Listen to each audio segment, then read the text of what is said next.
few days ago, Tesla had their Q3 earnings call and disclosed for the first time some very, very juicy nuggets about autonomy, timing for the removal of the safety monitors, first production goal for Optimus, 1 million robots, some truly audacious numbers, the kind of stuff that analysts will have been thirsting for, aiming to be operating robotaxis in 8 to 10 metro areas in the US before end of year, removing safety monitors in Austin, at least in portions of Austin, end of year, the kind of stuff that analysts until now have refused to consider because Tesla hadn't disclosed any estimates or goals, and the kind of stuff that I'm sure most of them will still be extremely skeptical around.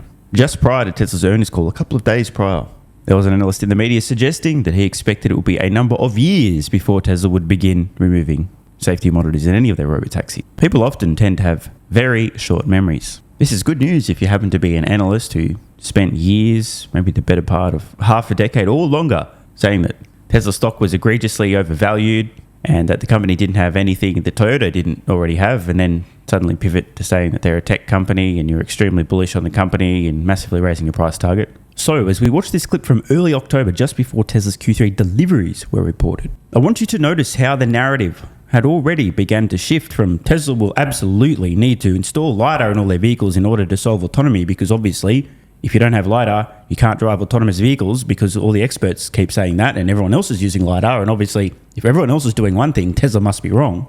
To, well, I mean, obviously Tesla's going to dominate autonomy. Well, duh, I mean, we've been saying that. Well, actually we haven't, but hey, pretend that we were. Obviously everyone knows. See, here's what's happening right now. The herd mentality among many Wall Street analysts is starting to shift. Many of these analysts now know that other analysts know that Tesla is going to succeed when it comes to autonomy. And if the other analysts know what I know, now I don't require any courage to say what I know, because they know what I know, and I know that they know what I know, and they know that I know what they know. I know that sounds kind of confusing, but the point is, they're not going to be laughed at anymore for pointing out obvious things like Tesla's vision-only approach is genius, a general solution to autonomy is genius, it'll allow them to scale rapidly and widely, which is also genius, and they're going to take the lion's share of the profits when it comes to autonomy. P.S. Waymo's fucked. It no longer takes courage to say this. We're starting to see this realization happen in real time. And here's the kicker. If I'm right, and I am, the fact that it no longer requires any courage to point out what's clearly and obviously going to play out with autonomy and Tesla's general approach, total domination, it ain't just the Wall Street analysts for whom the penny is collectively starting to drop, but so too big institutional investors. It's no longer possible to ignore reality. The kind of shit that if you were to say it out loud will get you perma-banned from Wall Street, shunned by your colleagues just over a month ago. To say this stuff, e.g. Tesla's going to dominate autonomy, Waymo's fucked, massive cost advantage, scale advantage, general solution, is gigabrain shit. Saying that today, even a month ago, is becoming pedestrian. Retail investors saw it coming years ahead of time. We're now seeing the analysts start to realize, and then you know who's last, right? The big, deep-pocketed institutional investors who have enough resources to meaningfully move the value of even $1 trillion+ company if they all suddenly start going, oh shit, I better buy some of that stock. Craig Irwin, Roth Capital, Senior Research Analyst, and Jed Dorsheimer, William Blair Group, Head of Energy and Power. I think this is supposed to be a debate, but Craig, you're our bull, but you got a price target of $395. You're off by $70 already. You're the bull? You know what? It's been one heck of a run this last couple months, and there's a lot of room for it to run. Okay, you can raise your price target. Are you sticking? If you're at $395, you might as well have a sell on it. No, price targets are always, estimates, price targets, ratings are always under review. Fundamentally, nothing's changed. I said in my last note they're going to beat the quarter. I'm bullish. I'm very bullish. Nothing is bearish in what I've said. So you don't really think it should be? You don't really think fair value is $395? It's not a $400 stock. This thing is it's an emerging growth equity that's a large cap. This thing's got lots of room to run. Now, I do agree with Craig, but I do remind everybody as well. This is the guy who for years had the same canned lines. Tesla stock is egregiously overvalued, and Tesla doesn't have anything that Toyota doesn't already have, insinuating that Tesla was an identical company, Toyota. E.g., they make cars, apparently internal combustion engine cars, but whatever, and nothing else. Now suddenly, he's talking like this. Still one of the most bizarre 180s I've seen. Jed, you are the true bear, I think, but do you have a price target? You probably think $395 is too much. No, I mean, listen, we've been a long-term bull on Tesla. That being said, we downgraded earlier this summer. Is a tactical downgrade is a result of the regulatory credits being cut and that gap, which is about 200 basis points, that's taking out of the model. And I think that the market reacted in the way that we thought for a couple of weeks and then has seen through that largely on some of our data around Robotaxi. So you have a setup here with Tesla where we're going to get great delivery numbers. We think 480,000 above street expectations in a few minutes here. But the market is basically saying that the auto business doesn't matter, that it's really about AI, Robotaxi, and looking through that. He's right. Of course, the market really is just a collective buying and selling activity of all participants on Tesla stock that day. It's almost as if after Tesla began legal and safety-critical incident-free operation of their robotaxis in Austin without anybody behind the driver's seat, followed by multiple successive expansions of the service area, plus a launch in California, that many of the skeptics who thought robotaxis were many years away, and or that Tesla would absolutely need LiDAR because that's what the so-called experts keep saying, are starting to realize vision only is going to work, and Tesla may in fact not only capture a very small but a dominant slice of autonomy. To Jed's point, the only reason that their vehicle business matters to Tesla is simply so they can continue to pile up cash. They already have 8+ million vehicles on roads continuing to collect data, which they can train FSD on. With an over-the-air software update, these vehicles in theory can all become robotaxis. Of course, both of these facts, the gigantic fleet and the data and their ability with an over-the-air software update to monetize existing vehicles, turn them into robotaxis, this has been obvious, clear, and inevitable for a number of years. But stock analysts tend to be extremely conservative and seem to take the, "I'll wait until it bitch slaps me across the face before I consider it actually happening" approach, as opposed to anticipating. But now they no longer need to anticipate. Now, I could be wrong, but I do think Jed has a point here. I don't think the consensus mindset of an investor looking at Tesla now, including the big, deep-pocketed institutional investors, are going to be particularly concerned about minor fluctuations in quarterly production and delivery numbers when they can see a scaling robotaxi business underway. Our take is that, you're still going to have this gap in terms of the profitability. And what we need to see, because Robo doesn't hit the model in any material way to make up for that until 28, maybe 27. So you've got a couple of years where how are you going to do that? And that's that we thought the market would react negatively and give us a better opportunity to, become more constructive at a lower price. That didn't happen, obviously. What do you think did happen, Jed?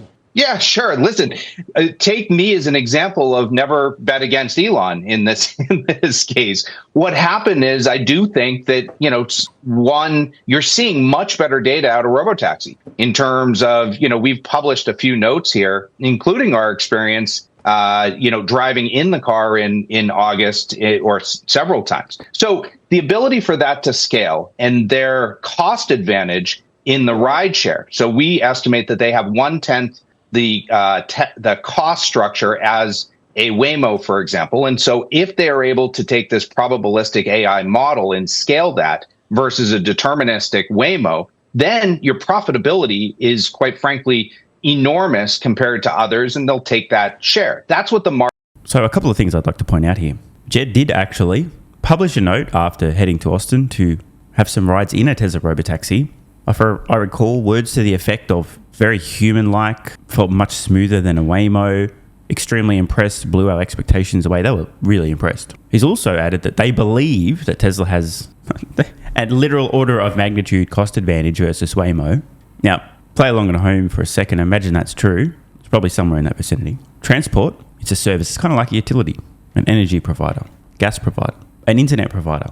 If consumers have the choice between a number of different services that are fairly comparable, get me from point A to point B, but one of them is significantly more affordable to use, most consumers are going to choose the more affordable option if all other things are fairly equal.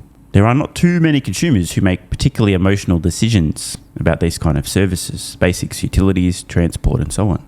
This means that Tesla will be able to offer their service at a much lower cost than any other company, meaning they're going to capture a massive slice. But it doesn't end there. Tesla's going to have such a cost advantage that they will be able to offer their service simultaneously much lower cost per mile than anything else in the marketplace. So it's way better for consumers. But while doing that, they'll also be able to offer the service at those extremely low price points with industry-leading profit margins per mile because their cost advantage is so great.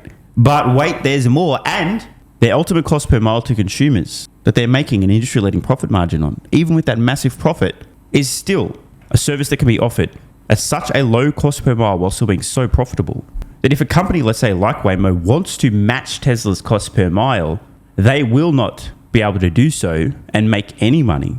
No profit. They'll be losing money per mile just trying to compete with Tesla's cost per mile, while Tesla is making a gigantic profit margin on the extremely low cost per mile. Do you understand how this ends? If you don't, Waymo's fucked. Uber fucked. Lyft fucked. Taxis fucked. The limiting factor here, in terms of the cost coming down, is Tesla's ability to scale.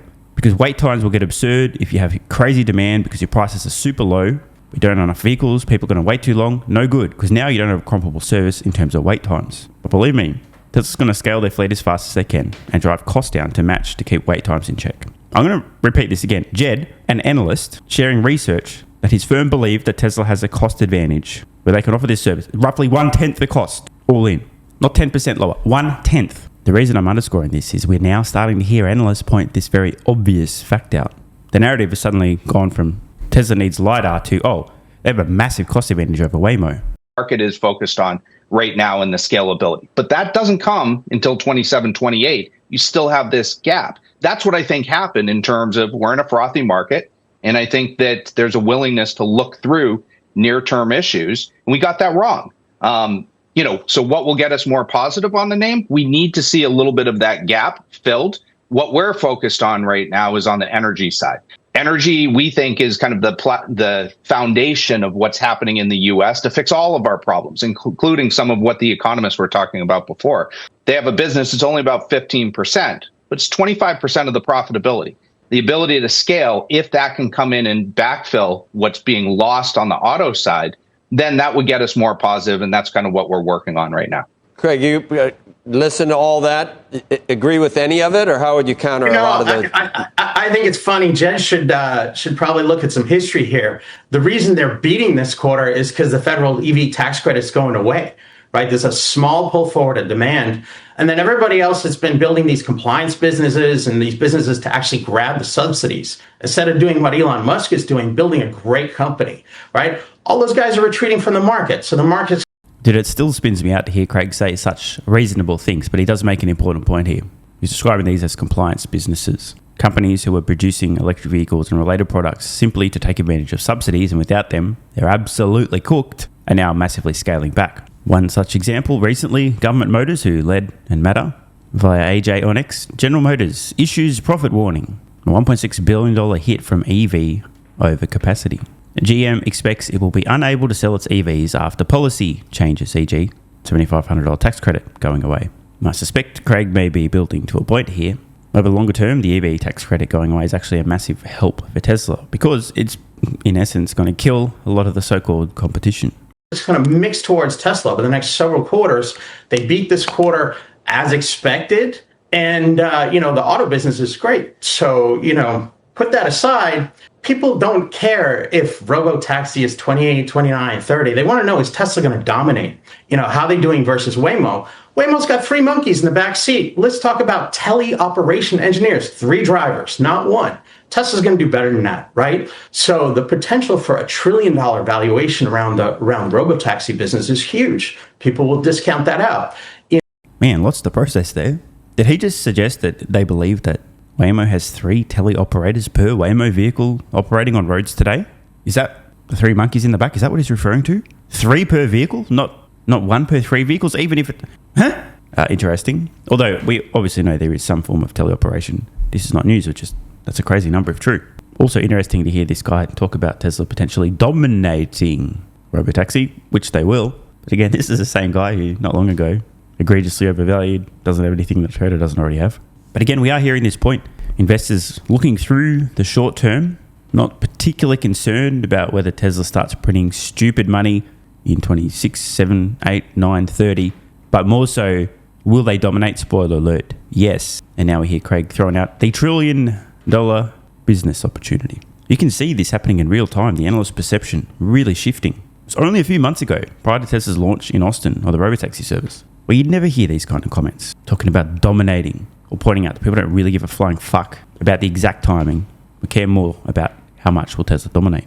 Optimus, supply chain, they're talking to the parts suppliers about 30 million units. I don't know if they ever get down to the 35 grand that they think they're going to sell these robots for.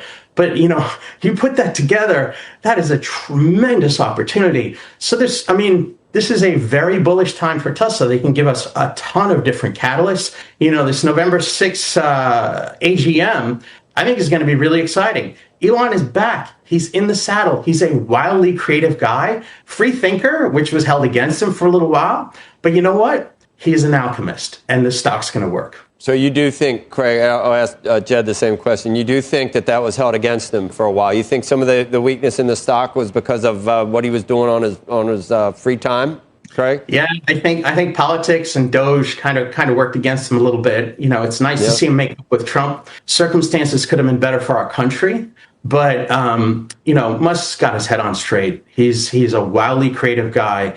He's an alchemist, and Tesla's got a lot of room to perform. Dude, I still can't get over this guy's 180. Now, the reason I wanted to dig this up, not even a month old, but just to show what's starting to happen, the narrative completely shifting. When you're hearing analysts pointing out on CNBS that no one gives a fuck about deliveries, doesn't even matter, they care about autonomy, and they don't even care about exactly when autonomy goes vertical, they care more about will Tesla dominate? If yes, then okay. What's really happening here, if I boil it down, is we're starting to see analysts looking at Tesla, talking about Tesla, and theorizing about other investors' perception about Tesla over a time frame longer than the next 3 seconds, longer than the next 12, 18, even 24 months, but multiple years, which is exactly how it should be. I think it is safe to say that there is now enough clarity around Tesla, particularly when it comes to autonomy, having launched in Austin, multiple expansions of their service area, launched in California, no safety critical incidents, that even the dim, the dumb, and the poussoirs who previously were unable to or unwilling to look further into the future to see how things play out with autonomy are now starting to see the light. Of course, I'm not surprised. There's a reason I was buying Tesla stock hand over fist before this happened, and also a reason why I am on the record for a number of years saying the same thing, which was that most analysts and most investors are waiting until they get turkey slapped across the face with proof that robotaxis are working and that Tesla has a cost advantage and they're going to take the lion's share. They would need to get slapped across the face, see these things operating before they'd consider this possibility, as opposed to analysing and anticipating ahead of time, which is, I would argue, how an intelligent investor would seize upon an opportunity that others are unwilling to consider ahead of time. Because once everyone's like, well, yeah, obviously Tesla's going to dominate robotaxis. Personally, I would have preferred to have loaded up on as much Tesla stock as possible before that realisation becomes widespread. Want more content? Early access? Bunch of perks? Click the links in the pinned comment. AG1 has been part of my daily health protocol for almost half a decade. It's packed full of vitamins and minerals and helps me fill in nutritional gaps while supporting energy, digestion, and immune function. It also has prebiotics and probiotics to promote gut health. I take my health very seriously, and so should you.